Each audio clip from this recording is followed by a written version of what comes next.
So what are the different parts of a cell? Okay, cell हमने discuss कर लिया. It looks like a honeycomb like structure as discovered by Robert Hooke. But cell के parts किससे बना है? आप parts लिख सकते हैं, आप बोल सकते हैं कॉम्पोनेंट्स ऑफ सेल. ठीक है. अब कोई भी सेल हो, whether it is a plant cell या एनिमल या ह्यूमन बीइंग का या माइक्रो ऑर्गेनिज्म का सेल है, they will always have these 3 basic parts. What are those 3 basic parts? Number 1 is the cell membrane. ठीक है. सेल मेम्ब्रेन को हम कहते हैं प्लाज्मा मेम्ब्रेन भी कहा जाता है.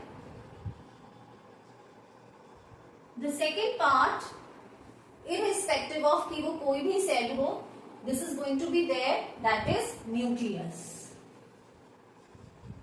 और थर्ड पार्ट है that is cytoplasm. So all the cells will have these 3 basic parts. All cells will have a cell membrane, also known as plasma membrane. All cells will have a nucleus and all the cells will have a cytoplasm. So हम ये सारे parts पढ़ेंगे और भी parts पढ़ेंगे. The inner components of cytoplasm also we will study. So let's start with the cell membrane first. Now cell membrane beta, as the name itself tells you, cell की membrane. Membrane का मतलब होता है outer covering. So what is it? It is the outer covering of the cell. इस तरीके से. ठीक है. सो ये जो outer covering of the cell है, इसे हम क्या कहते हैं? We call it as the cell membrane या प्लाज्मा मेम्ब्रेन भी आप कह सकते हैं. ठीक है. अब क्योंकि फंक्शन की बात करें अगर मैं, तो क्योंकि ये आउटर मेम्ब्रेन या आउटर कवरिंग फॉर्म कर रही है, तो आप सोचो इसका क्या फंक्शन हो सकता है. सबसे पहले that it is giving shape to the cell. It provides shape to the cell. The second function would be protection, क्योंकि आउटर कवरिंग है, इनर पार्ट्स को प्रोटेक्ट करती है. So protects the inner components of cell. ठीक है. और तीसरा क्या काम है इसका बेटा? It is a gateway. For example, कोई भी सब्सटेंस को सेल के अंदर जाना है या फिर कोई भी सब्सटेंस को सेल के बाहर जाना है, तो उसको किस गेटवे से पास होना पड़ेगा? From this cell membrane. Okay. So it acts like a kind of a gateway for the entry and exit of substances in and out of the cell. तो हम इस पॉइंट को हम डिस्क्राइब कैसे करेंगे, लिखेंगे कैसे? It controls the entry and exit of substances. कहां से कहां? In and out of the cell. So क्या 3 फंक्शंस है सेल मेम्ब्रेन के? अगेन अ 3 मार्कर क्वेश्चन बेटा. इजी है और 3 मार्क्स मिल जाएंगे. What are the functions of cell membrane? It provides shape to the cell, it protects the inner components of the cell, and it controls the entry and exit of substances in and out of the cell. आपको क्या लगता है कि जब ये control कर रहा है cell membrane entry and exit, तो वो it will allow every substance, कोई भी आओ कोई भी जाओ एनी टाइम, ऐसा होने वाला है? No. Cell membrane is very very selective in that. It will not allow कि कोई भी substance अंदर आए या बाहर जाए. So that is why we also say that a cell membrane is a selectively permeable membrane. Again ये 2 marker question आपका बन गया.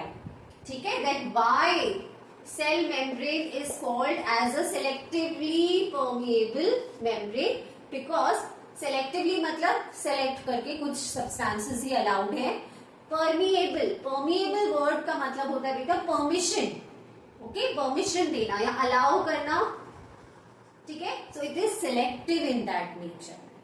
Okay. It does not allow all. आपका आंसर क्या होगा? आप कैसे फ्रेम करोगे आंसर? क्वेश्चन है why is cell membrane called a selectively permeable membrane? आप लिखोगे that a cell membrane does not allow all the substances to to enter or exit the cell, it is selective in nature. Okay, so that is why it is called as a selectively permeable membrane. ठीक है, composition की बात करें, बनी किस चीज की होती है cell membrane? Children, cell membrane is composed of lipoproteins. Cell membrane is composed of lipoproteins. अब लिपोप्रोटीन्स क्या है? अगेन हम इस वर्ड को ब्रेक करते हैं. Lipo means fats. So simple term से बात करें तो ये किस चीज की बनी हुई है? ये फैट्स और प्रोटीन के कॉम्बिनेशन से बनी हुई है. ठीक है, so this is all about the cell membrane. अब हमें लास्ट पॉइंट पे थोड़ा सा ज्यादा फोकस करना है, controlling the entry and exit of substances. ठीक है, सो इसके बारे में बात करते हैं.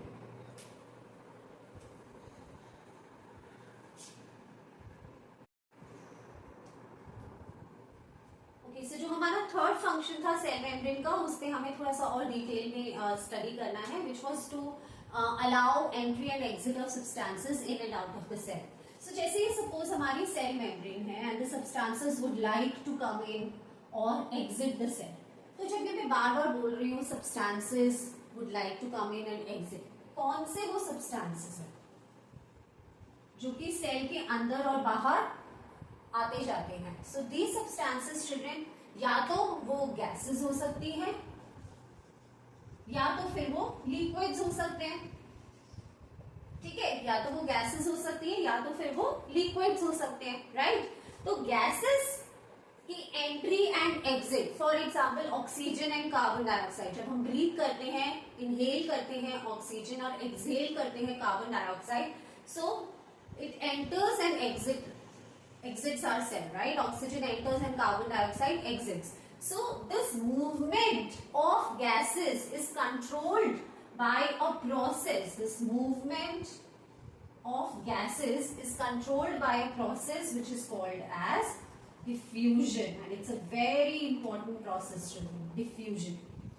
ठीक है, कैसे होता है diffusion? It is the movement of gases or a gas molecule from an area of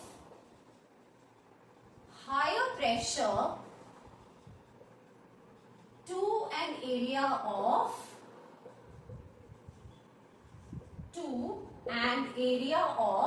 low pressure. इसको हम समझते हैं एक बहुत ही इजी एग्जाम्पल से. जैसे कि फॉर एग्जाम्पल आप यहाँ खड़े हैं कॉर्नर ऑफ द रूम में और आज आपने एक बहुत ही स्ट्रॉन्ग परफ्यूम स्प्रे किया है. ठीक है, ठीक है, तो आपने जब भी परफ्यूम स्प्रे किया, ठीक है, तो क्या होगा? ये परफ्यूम के जो फ्रेग्रेंस है, जो ये पार्टिकल्स है, वो क्या होंगी? Will be limited only to this area और it will spread across the entire room. It will spread across the entire room. कहां से कहां तक? What will be the direction of the movement of this perfume, which is a gas particle, from an area of higher pressure, जहां पे इस perfume के particles ज्यादा हैं, to an area of low pressure, that is the other parts of the room जहां पे particles कम है. तो इस मूवमेंट ऑफ गैसेस को हम क्या कहते हैं? It is called diffusion. एक और एग्जाम्पल, जैसे कि फॉर एग्जाम्पल आप घर में धूप या अगरबत्ती जलाते हैं, तो उसकी भी जो फ्रेग्रेंस है कहां से कहां ट्रेवल करती है? सो फ्रॉम द एरिया जहां आपने उसको जलाया है, जहां पर उसका हाई प्रेशर है गैसियस पार्टिकल्स का, इंसेंस स्टिक का, और to the area where it is low in amount या लो प्रेशर है. So that is diffusion. Whereas on the other side, liquids की जो मूवमेंट है, for example water, okay, tries to enter और exit the cell, इस liquids की movement को हम कहते हैं ऑस्मोसिस. ओके, सो ऑस्मोसिस को अब हम चलिए डिफाइन कर लेते हैं. This was all about diffusion. ठीक है, अब हम बात करते हैं ऑस्मोसिस की. Now osmosis children, as I told you, it regulates the movement of the liquids, water mainly. So same है, कहां से कहां तक? So let's write the definition. Movement of water, same जैसे इसमें किया था, from an area of higher concentration higher concentration, यानी कि जहां पे वाटर मॉलिक्यूल्स का कॉन्सेंट्रेशन ज्यादा है, वाटर ज्यादा है, to an area of low concentration, जहां पे वाटर मॉलिक्यूल्स कम है, ठीक है, थ्रू कहां से, थ्रू प्लाज्मा मेम्ब्रेन। और प्लाज्मा मेम्ब्रेन कैसी मेम्ब्रेन है, थ्रू कैसी मेम्ब्रेन है, सेलेक्टिवली परमिएबल मेम्ब्रेन। सो ये है हमारा definition for the term osmosis. So diffusion control करता है मूवमेंट ऑफ गैसेस को, whereas ऑस्मोसिस कंट्रोल करता है मूवमेंट ऑफ लिक्विड्स। अब वो कैसे मूव हो रहे हैं, from an area of higher concentration, movement of water molecules from an area of higher concentration to an area of low concentration, ठीक है। अब ये जो प्रोसेस ऑफ ऑस्मोसिस है, इसे हम एक एग्जाम्पल के थ्रू समझने की कोशिश करते हैं बेटा। फॉर एग्जाम्पल हम प्लांट्स की बात करें, ओके। सो सपोज ये एक प्लांट है। सो ये जो प्लांट है ये वाटर कैसे एब्सॉर्ब करता है, फ्रॉम इट्स रूट्स, ठीक है। तो वाटर का जो मूवमेंट है प्लांट्स में, वो कहां से कहां, क्या डायरेक्शन है उसकी। So water is absorb from the soil with the help of the roots. क्यों, क्योंकि सॉइल में क्या है, वाटर का कॉन्सेंट्रेशन ज्यादा है, ठीक है, as compare to the roots. So how the water moves, the water moves from here, from an area where the concentration of water is higher, okay, to an area where the concentration of water is lower. So that is how the water is absorbed by the roots. यहाँ soil में water का concentration ज्यादा है और roots में यहाँ पर water का concentration कैसा है, low की तरफ है. So the direction of movement of water क्या है, from the soil to the roots. ये किसका एग्जाम्पल है, ऑस्मोसिस का ही एग्जाम्पल है, ठीक है. अब based on the concentration of water, बेटा हमने जो लिक्विड्स है, बेस्ड ऑन, मैं यहां लिख देती हूं, based on the concentration of water the liquids are divided into 3 main categories. One is the hypotonic solution, second is the hypertonic solution, and the final one is the isotonic solution. अब ये सब मैं आपको एक एक example देके समझाऊंगी, ज्यादा मुश्किल नहीं है, इजी है. ये क्या हमने जो बाइफर्केशन किया है किस बेसिस पे किया है, on the basis of concentration of water. So पहला बात करते हैं हम hypotonic solution. So hypotonic solution क्या है बेटा, फॉर एग्जाम्पल एक मीडियम है, एक बीकर है, ठीक है, आपने क्या रखा है, उसमें वाटर रखा है और सपोज उसके अंदर एक सेल है, ठीक है, ओके. सो अगर आप इसको छोड़ देते हैं थोड़े टाइम के लिए तो क्या होगा, आप देख रहे हो कि जो बीकर है या जो कंटेनर है, यहाँ पे जो वाटर का कॉन्सेंट्रेशन है वो कैसा है, ज्यादा है as compare to the cell, ठीक है. सो वाटर का मूवमेंट कैसे होने वाला है, फ्रॉम आउटसाइड टू इनसाइड. तो water is going to move from the outside medium is your container containing water to inside of the cell. So from the beaker to where, inside the cell. क्यों, क्योंकि outside beaker यहाँ पे जो water का concentration कैसा था, ज्यादा था, और सेल के अंदर वाटर का कॉन्सेंट्रेशन कैसा था, कम था. So as per the rule of osmosis it is going to go inside the cell. इस टाइप ऑफ ऑस्मोसिस को कहते हैं एंडोस्मोसिस. एंडो वर्ड का मतलब होता है एंटर. तो वाटर कहां एंटर किया, इनसाइड द सेल. एक बहुत ही कॉमन रियल लाइफ एग्जांपल है इसका. फॉर एग्जांपल जब आप रात को सपोज पानी में रेजिन्स को डिप करते हैं, रेजिन्स यानी कि किशमिश, ठीक है. सो जब किशमिश को आप भिगोते हैं पानी में रात को, तो सुबह तक वो कैसी हो जाती है, वो स्वेलअप हो जाती है. क्यों स्वेलअप हो जाती है, क्योंकि वो किशमिश या फिर रेजिन को आप मान लीजिए कि एक सेल है. सो आपने उसको पानी में डिप करके रखा, भिगो कर रखा. सो पानी का जो मूवमेंट है बाहर मीडियम कंटेनर से कहां तक जाएगा, इनसाइड दैट रेजिन. तो from outside to inside, so that is endosmosis हुआ है उसमें. ठीक है. And as a result of endosmosis cell कैसा हो जाता है, the cell will swell up. ठीक है. सेल कैसा हो जाता है, the cell will swell up. Okay. Second है हाइपरटोनिक सॉल्यूशन.